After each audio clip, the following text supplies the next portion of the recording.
Late S be a set of 5 element, तो S set के अंदर 5 एलिमेंट है।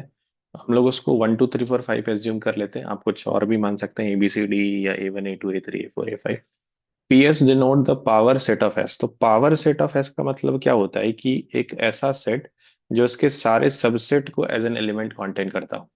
तो इसके सबसेट कितने हो जाएंगे, number of subsets of any set is 2 number of element present in that, तो 32 हो गया।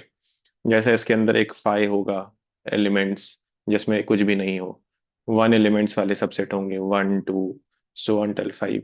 फिर 2 एलिमेंट्स वाले होंगे 1 2 1 3 एंड सो ऑन। और लास्ट में आपका ये सेट खुद ही होगा एस। तो ये सारे एलिमेंट पावर सेट में हैं।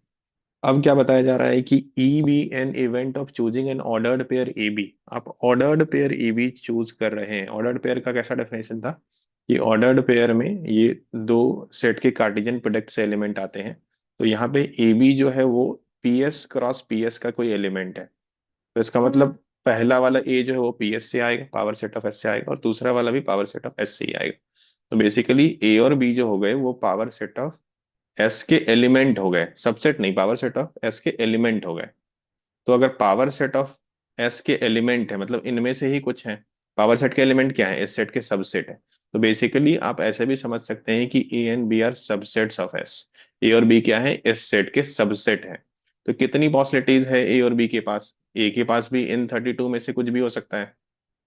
टोटल पॉसिबिलिटीज मतलब ए इनमें से कुछ भी हो सकता है, ऐसे करके। और सिमिलरली बी भी आपका इनमें से कोई भी सबसेट हो सकता है। तो ए और बी दोनों के पास 32 पॉसिबिलिटीज है। अब प्रोबेबिलिटी किस बात की निकालनी है, कि प्रोबेबिलिटी इस बात की निकालनी है कि ए इंटरसेक्शन बी फाई होता हो। तो चलिए इसको करते हैं। पहला मेथड ये हो सकता है इसको करने का कि आप ऐसे समझें कि हमारे पास दो सेट है ए और बी। दोनों क्या है, इसी के सबसेट है, इस सेट के सबसेट है, A and B are subset of S. तो इन्हीं में से कोई एलिमेंट ए में प्रेजेंट होगा, 1 2 3 4 5 में से कोई एलिमेंट प्रेजेंट होगा, कुछ नहीं होगा। तो पहले एलिमेंट वन के पास कितना चॉइस है, ए और बी दोनों के रेस्पेक्ट में हम देखें तो उसके पास 4 चॉइस है, कुछ इस तरह से कि वन जो है वो ए में भी प्रेजेंट हो सकता है, बी में भी प्रेजेंट हो सकता है। एक केस ये हो गया, वन सिर्फ ए में है बी में नहीं है। तीसरा केस ये हो गया कि वन आपका ए में नहीं है बी में है। और चौथा केस ये हो गया कि वन जो है वो इन दोनों में से किसी में भी नहीं है। तो हर एलिमेंट के पास जो है वो टोटल कितनी चॉइस हो गई, 4 चॉइस हो गई। ऐसे कितने एलिमेंट है, 5 एलिमेंट है। तो हर एक एलिमेंट के पास यही 4 चॉइस है कि या तो वो ए बी दोनों में होगा, या फिर वो ए में होगा बी में नहीं, या फिर वो ए में नहीं होगा बी में होगा, या फिर वो दोनों में नहीं होगा। अब इनमें से फेवरेबल कौन सा है, फेवरेबल तो वो केस हो गया ना जब उनका इंटरसेक्शन फाई होता हो, मतलब वो दोनों सेट डिसजॉइंट होते हो, उनमें कुछ कॉमन नहीं होता हो। तो जैसे ही आपने कोई एलिमेंट दोनों सेट में डाल दिया तो वो तो उनके इंटरसेक्शन में भी आ जाएगा। तो इसका मतलब ये वाला केस जो है वो फेवरेबल में नहीं जाएगा। क्या ये फेवरेबल में जाएगा, यस, क्योंकि वो एक ही में प्रेजेंट है तो इंटरसेक्शन में नहीं आएगा। ये वाला भी आएगा, वो एक ही में प्रेजेंट है तो उनके इंटरसेक्शन में नहीं आएगा। ये वाला भी आपका आएगा, वो दोनों में प्रेजेंट नहीं है तो इंटरसेक्शन में भी नहीं आएगा। तो there are 3 favourable case for each of the element. वो इन तीन में से किसी भी केस को फुलफिल कर सकता है। तो 3 choice for each of them. तो फाइनल आंसर क्या हो गया इसका, 3/4 raise to 5 in terms of probability. तो प्रोबेबिलिटी पार्ट का फाइनल आंसर हो गया 3/4 रेज टू 5। अब इसको इक्वेट किससे करना है, इसको इक्वेट करना है 3 raise to P divide by 2 raise to Q. तो इसका मतलब 3/5, 4/5 को आप क्या लिख सकते हैं, 2 स्क्वायर रेज टू 5। इसका मतलब 2/10 हो गया वो। तो 3/5 डिवाइड बाई 2/10 को आप इक्वेट कर रहे होंगे 3 raise to P divide by 2/क्यू से। और I think we need the value of P plus Q. Yes, we need the value of P plus Q. तो पी प्लस क्यू आपका 5 + 10 15 हो गया। And 15 is the answer given to us. तो 15 आपका final answer हो गया। अब जहां तक मेथड टू की बात है, तो मेथड टू में हम कुछ ऐसे सोच सकते हैं कि केसेस बना लें कि सेट ए के अंदर कितने एलिमेंट है, number of element cardinal number of set ए। तो उसके अंदर मान लीजिए एक केस है कि 0 एलिमेंट है।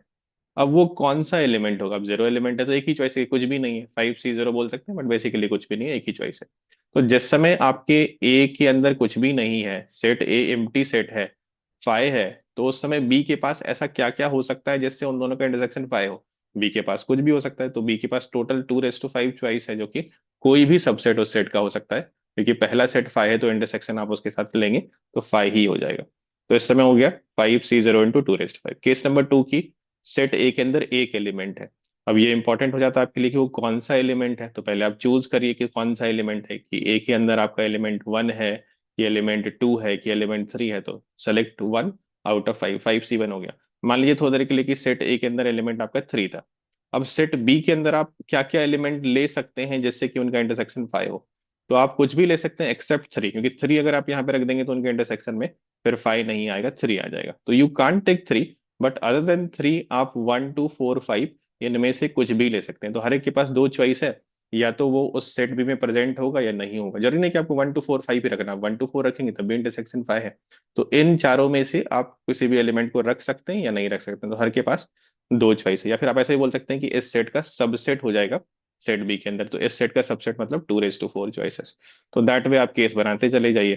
तो केस 3 आपका क्या हो जाएगा कि आप इसके अंदर दो एलिमेंट रख रहे हैं, दो एलिमेंट रखेंगे तो फिर आपके पास 5C2 choices of selecting those two element, and remaining तीन एलिमेंट के पास दो दो चॉइस है, वो या तो बी में प्रेजेंट होगा या नहीं होगा। तो इस तरह से आपकी प्रोबेबिलिटी क्या हो जाएगी? फर्स्ट केस में आपका था 5C0 2 5, फिर 5C1 2 4, फिर 5C2 2³ हो गया। ये सब आपका फेवरेबल केस है। फिर अगले में आप बनाएंगे कि एक के अंदर तीन एलिमेंट है, तो वो कौन से तीन एलिमेंट है, और बाकी दो एलिमेंट के पास दो दो चॉइस है सेट बी में।